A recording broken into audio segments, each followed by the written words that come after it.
Hello, everyone. David Morris here, publisher of Lake Drive Books, where we publish books that help you heal, grow, and discover. That is sometimes a kind of a very soft approach to what we do, but sometimes the content's very real, very serious, and that's what we're here to talk about today. I am joined by Lemuel Blackett, author of Help, I'm Dealing with Trauma. Help me out with the title, Lemuel, really quick. Yeah, help. I'm dealing with trauma, real talk, real encouragement, and real healing. Real healing, exactly. Mm. And also with Lem's audiobook narrator, Salathiel Reagan, who is there in a very deep and penetrating visual image this morning or today. Yes. Yes. In the studio. Yeah.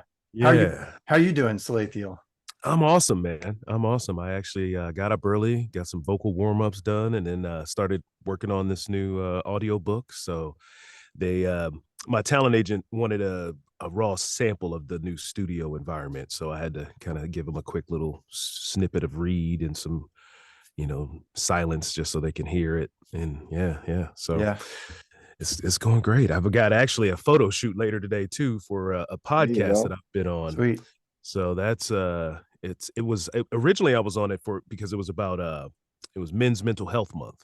Mm. And then they asked me to come back the next month for a segment on Black men and mental health.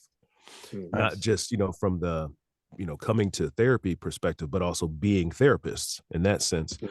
So, and then they just said, "Hey, man, what do you think about being a regular?" And I was like, "Sure." Yeah. Yeah. Very cool. So yeah, I've got to do that later. Yeah. Yeah. So thanks. Yeah, I appreciate you guys inviting me, man. This is great. Yeah. Yeah. It's great to be talking to an audio narrator. In fact, some of the ones that I do know, they're in some really dark environment because they've created so much soundproofing around them. Right. It's Yeah. that's very typical. And lighting is not the first concern Right. necessarily. Yeah. It And shouldn't I've be. got like 1, 2, 3 lights, 4 lights going on here, man. And it just, like you said, the darkness is just Yeah. omnipresent. Yeah. It just absorbs it all, light and sound. But And yeah, man, I got Slate's. trains and stuff going by my house, man. Oh, And okay. it And can where get a are you little. again, Salathiel? I'm in Fort Wayne, Indiana. Fort Wayne, Indiana. Let's Yeah. bounce it back to Lem for a minute. Lem, where are you? It's earlier in the morning there. Yeah, San Diego, California. Oh man. Nice. I bet the weather's gorgeous, man. Yes, it is. You Yeah. guys could keep that Midwest, East Yeah. Coast. I'm cool. That's what's up. Hey, Yeah, I'll tell you. Hey, Len, tell us just very briefly about Help I'm Dealing with Trauma. Tell us about yourself. Like, what's your day job? Mm. And what is your book trying to address? If you can do Absolutely. that quickly, so we can bounce it back to Salathiel and just get into it a little bit. Yeah, so I work for Interfaith Community Services in Escondido, California, North County, San Diego, where I do fundraising, donor and corporate relations. So I connect with donors and companies that have a passion for service, have a passion for our vets, seniors, and just the individual that has fallen on a streak of bad luck. And so I kind of help them relieve them of their funds to help other people. So it's a great job. It's a great agency, and I enjoy it a great deal. Help I'm Dealing with Trauma, real talk, real encouragement, real healing is just really a testimony of some of the trauma, I should say, that I've gone through in my life in ministry, with relationships, friendships, upbringing, and some things that my wife has dealt with in corporate America. So I just wanted to put pen to paper and share my story and just help encourage some of the person that may be dealing with trauma, don't know how to kind of get through it, how to manage it, cope with it.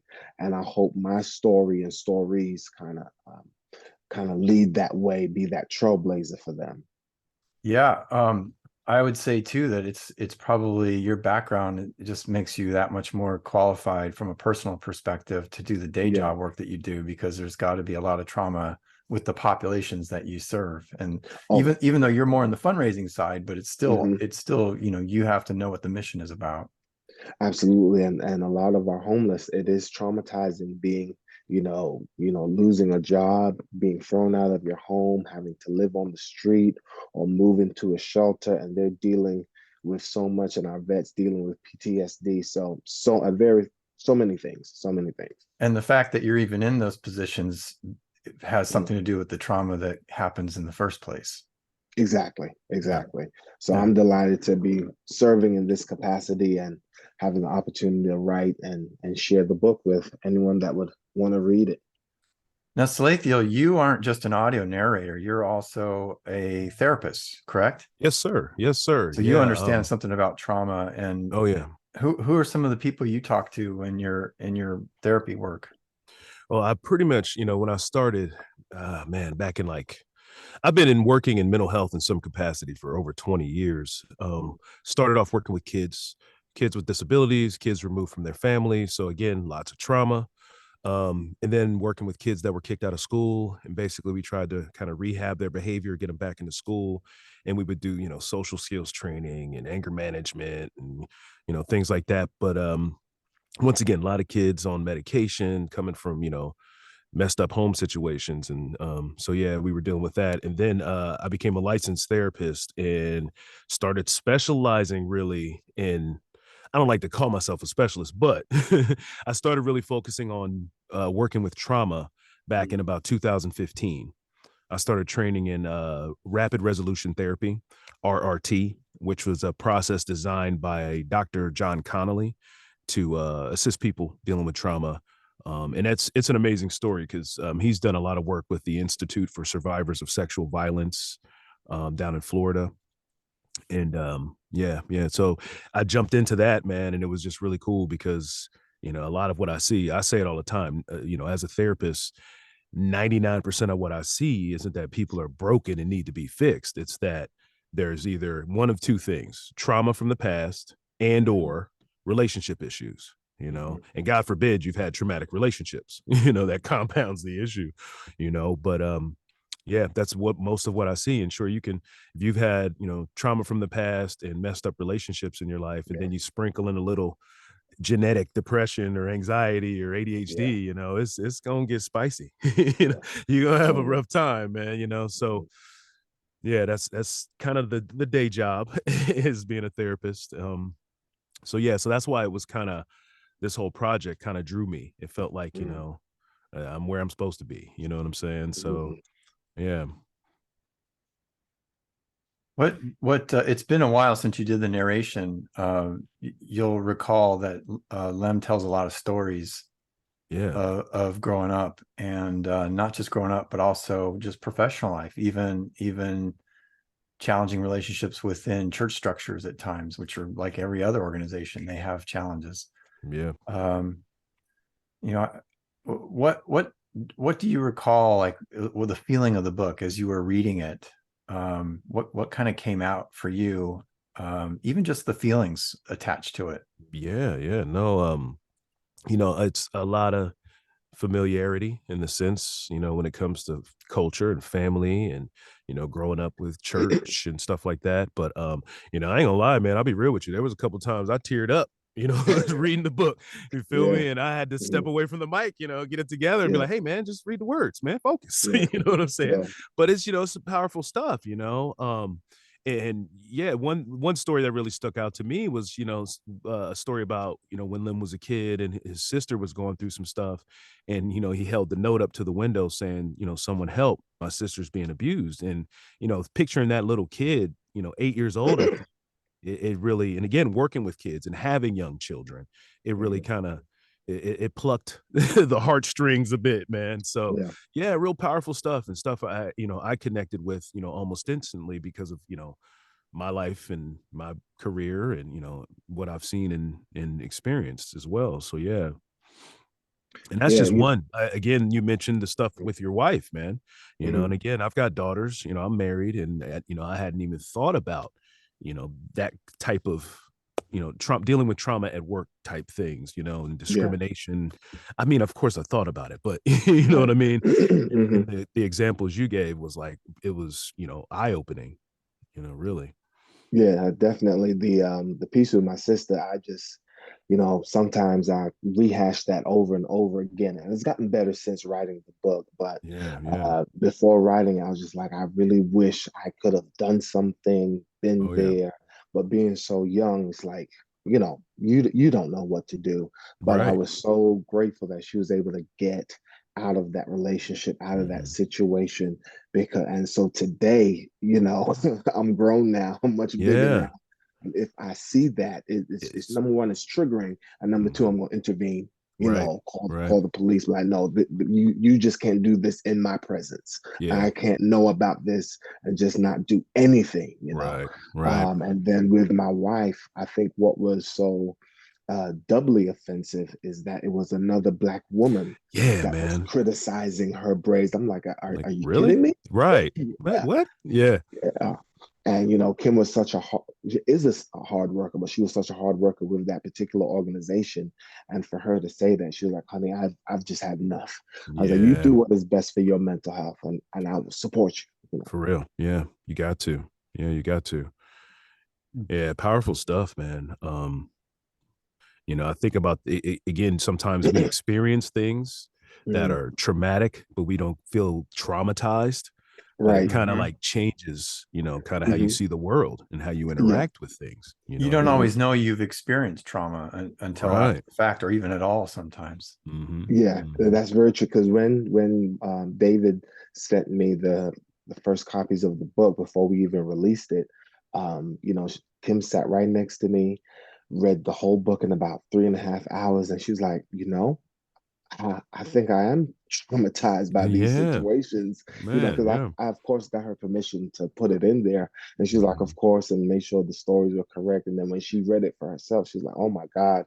But she was so delighted to be out of that toxic work environment. And now we work for the same agency and she's helping clients, even though she's still in the recruiting side, she still gets to help so many people through the work that she does. Wow, I that's super think cool. I think that one of the awesome things about your book, Lem, and your reading of the book, Salathiel, is that it tells the story of um, you know it actually tells the gritty stories and the gritty feelings and the Hmm. Mhm. complexity and the frustration and the messiness Yeah. that's connected with and I'm going to say this as a white guy who I've I haven't had it all handed to me, but I've been born with a lot of privilege at the same Hmm. time. Mhm. And it just opened my eyes to, like, you have no idea what different communities, different populations are struggling with. You have no Yeah. idea Yeah. when you try to enforce like new kinds of crime surveillance and crime crackdown, Mhm. and you don't realize there's so much lack of opportunity leads to lack of personal identity and development and good feelings and Yeah. self-esteem. Yeah, they're they're Yeah. they're all connected. And I see crime reports on the evening news, and it's just like these people are hurt, damaged people, Yeah. Yeah. Yeah. doing more hurt and damage. And um, your title, Lem, talks about, and I think this would be very interesting to Salathiel, of course, as a conversation thread about help, Yeah. Hmm. Hmm. how to get help. um, Yeah. and you talk about it in a number of different ways, but you start very much so with therapy. How would you advise someone, Lem, to start thinking about help if they're struggling? Yeah. I would suggest to them, um, first taking a step back from whatever situation you're dealing with and kind of re-examining yourself, and then seeking out someone that understands the culture, the community. And that was my struggle. When I was first seeking a therapist, it was difficult, because I didn't want to in the first place. And so I just Right. started, just kind of randomly looking. I was like, oh, maybe I'll check out this person, check out that person. And to be honest, I've had trauma from therapists. So when I was a Hmm. kid, I did go to one, and it was an older white lady, and she was so disrespectful, and my Hmm. temper was so out of control. I went off in that Mm. office and walked out. I was like, Yeah. see, this is why I don't do this, Yeah. Hey, you left and that then out of the book. That's actually Yeah. That's maybe I'll put that in another one. We'll there. talk. Yeah. There you go. Got it. Got to. Exactly. So as I stated in the book, when I went to this men's conference where I was the keynote speaker, and hearing this gentleman that's from the Caribbean with that type of upbringing, I was like, okay, I'll give him a shot. And so I say that to say that you can't give up on your search and on your liberation from the trauma. So you have to seek out someone that kind of understands what you've gone through and where you're heading, and just be open and be transparent with that therapist too. Because I told him, I'm triggered, and so don't come to me with no BS. Yeah, I yeah, understand that you may have to share some things that might be hard for me to hear, but I'm giving you this opportunity to get into my personal life, which I don't often do. I'm very much private. And so mhm, it's been a few years, and I have to say, I meet with him still every Monday at 1 o'clock. And it has been very, very helpful. And, even when work gets in the way, we'll reschedule, but it's been so helpful for me, for my family, for the work that I do, and just for me mentally. It's been amazing. So I would tell him, take a step back, re-examine, seek someone that will understand you. And my therapist, he said he only deals with Black men. And I was like, good, I think I mhm. fit that criteria. Yeah. So, yeah. Yeah. That's Hey, thank awesome, you. man. I say personally, yeah, it's all about who you connect with. I say it all the Hmm. time. You can have all the degrees on your wall, man, but if you don't connect Hmm. with people, what do you got? Because you can't get them that information. You know what I mean? Yeah. And yeah, I have a lot of people that come to me. It's actually pretty interesting. I'm living in the Midwest, and where Hmm. I'm at, it's still predominantly white, but at the same time, I get a lot of young Black, males Hmm. coming to Hmm. therapy. And nobody wants to come to therapy. Like you said, it's usually they're Right. being made to come, or, Hmm. it's either by a relationship or a probation officer. You know what I'm saying? That's usually how they get to therapy. Yeah. And I was reading an article not too long ago, and it was basically talking about how a lot of, like, for men of color coming from the Hmm. environments we come from, already it's being vulnerable, asking for Yes. help Hmm. is frowned upon. It's seen Yeah. as weakness. And then Hmm. in those environments could be dangerous. You Yeah. know what I'm saying? And so Hmm. then to come to It could someone, be you mentioned dangerous because in those being, environments. vulnerable, being weak in an environment like, you're living in the hood, or, you know what I Hmm. mean? You're around, a rough element. You're in poor neighborhoods because, Hmm. again, the struggle is real, and yeah, so to be vulnerable in those, environments isn't safe or Hmm. wise, and then to go to therapy and ask for help from someone that probably looks like the people that have been oppressing you your whole life. Hmm. You know what I mean? Yeah. Some older white man or white woman that's, Hmm. either looks just like the teacher that cussed you out, or looks Hmm. like the cop that's been harassing you, Hmm. or what have you. So, and I thought that was interesting. It was I do the Black news and culture segment for the audio reading service at the library now. And so I get a lot of articles about, culture and race, Hmm. and it's, again, eye-opening, because certain things that I learn about, I'm like, wow, everyone should know about this. You know what I'm Yeah. saying? But Yeah. it kind of gave me a, different perspective on that. So yeah, I think it's what you say is definitely, I completely agree. You Yeah. can't give up on yourself, or the real battle is to fight for your own mental health, your own mental Absolutely. clarity. You know what I Yeah. mean? And you mentioned your wife leaving that job. Like, you can always go make money. That's Yes. you can Hmm. always get a different job, Hmm. but your mental health, where's that at? Because the people that are going to suffer the most are the ones that actually care about you. You Exactly. know what I'm That's saying? very much true. I They're the want to ones point at out, ground zero.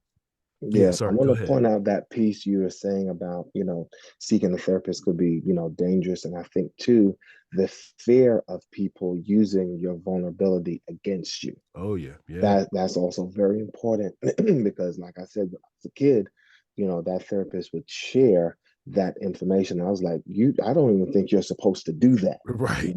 And so that's what made me kind of closed off. I'm like, I'm not sharing anything to Hmm. anyone ever again. So that's happened in church, it's happened in therapy. I was like, nope. And so therefore it was a major struggle to open up to this Black man, which has been so careful with me. And I appreciate that. So to your point about, the fear and things like that, it could be destructive. Yeah, definitely. and traumatic, like you said Yeah. before, you know. Mm. Well, I think we could keep talking, and I would Yeah. always encourage that. But maybe you know, maybe by way of wrapping up, tell us about yourself, Salathiel, real quick. Like what's kind of, so you're a psychotherapist by day, and you're reading different kinds of audiobooks. Yeah. So man, it's crazy. It's like I said, it's been exciting, but it's been crazy. So a couple days a week, I work out of a pediatrician's office, and working with kids, families. The idea was to kind of bridge the gap between healthcare and mental health, and they were just seeing a lot of kids with ADHD, anxiety, stuff like that. And instead of just throwing medicine at these kids, they were like, well, let's get somebody in here that works with mental health. So yeah, that's been a great experience. They're awesome. And then I work at a private practice called Three Rivers Wellness. I'm there like a couple days a week. I do telehealth, so I do that on Mondays usually, and then on Fridays, every other Friday, I'm either at the library volunteering for the audio reading service, or I'm on a podcast to talk about mental health and Wow. uh, stuff like that. And then on top of that, the voiceover stuff I've been doing. So yeah, I'm on like I think it's my fifth audiobook. I did a project for the library where it got some national broadcast, which was really cool. And then yeah, I've got a couple of talent agency in the UK that's been working with me and getting me auditions for commercials and stuff like that. So that's been awesome. Um, yeah, it's been incredible, man. Honestly, I just bought my wife a car. There It was you one of go. my goals So this year many, is yeah, to you're just piecing so many amazing things together. yeah, Yeah. it's and a lot of it, to be honest with you, came during COVID. During COVID, like I was scheduling like 30 people a week for therapy, but then when quarantine hit, I went from like 32 people to like 9. You know what I'm Wow. saying? And I got 5 kids, man. I got a mortgage, you know what I mean? Yeah. So it was like I got to do something different. And then the voiceover schools called Such a Voice came across my wife's desk basically, and she was like, hey, what do you think about this? And I had always been told, man, you got a great voice, you do cool character voices, you should get into video games, anime. And I just never took it seriously. I'm like, man, I Yeah. got kids. You know what I'm saying? I gotta go get this bread, man. I mean, Mhm. nobody's talking about trying to hire me to be in Call of Duty, so hey, let's I gotta do something else. But Yeah. it was just almost like it was just put in my path, and so we jumped on it, man. And yeah, I haven't looked back ever since. I Nice. just more and more. It's been building. It's been really cool. I've done a lot of e-learning videos lately. Um, did a COVID public service announcement that aired this summer, and Yeah. yeah, Okay. man. Nice. So busy. And we found you for the audiobook recording through Amazon ACX, Amazon Yes. ACX Yep. publishing platform. And it really was great to connect with you. You auditioned among a lot of other people, and were the one that we went forward with. And where can they Yeah. find you online, Salathiel? Where can people find you? So good question. Right now I'm building my website, but voice of Salathiel at Gmail is my current email address, and people can get a hold of me. But I'm up on voices.com. I'm on the ACX Audible website. I'm Okay, on Fiverr. I've gotten on couple. I'm on a few different like great. We'll get some of that websites for that. in the notes to this video for sure. Yeah, Yeah. Yeah, awesome. people can look there. Definitely. Yeah, appreciate it. Lem, what's next for you and book publishing and what are you hoping to do with the book that's now out? How's it connecting with people for you? It's been great. I've had a few speaking engagements earlier this year and in spring and summer, and so I've been able to connect with folks. Been on a few podcasts and did some interviews with the folks that kind of wrote a blurb for the book. So that's been great, and so I'm just going to continue to push. Whenever people ask me about it, I share. Or Nice. they'll come to me and say, "Hey, Lem, you didn't tell me you wrote a book," and I was like, "Well, you didn't ask." Yeah. But anyway, I kind of share with them that piece. And so I am working on a new concept. So I'm trying to flush that out, and I'll share that shortly. And with work, I'm about to speak at my first professional fundraisers program. And Nice. so we're talking about the ethics of fundraising. You know, some people may not be the right fit as a donor, and they might ask you to do unethical things. So I'm really excited about that. So the speaking piece has kind of shifted from church to fundraising, which is fine because I still get to be me, you know. Yeah, nice. And it's been awesome. I can't complain. And where can people find you online, Lem? Oh, all social media platforms, Lemuel Blackett. I made it easy for everyone. Facebook, Nice.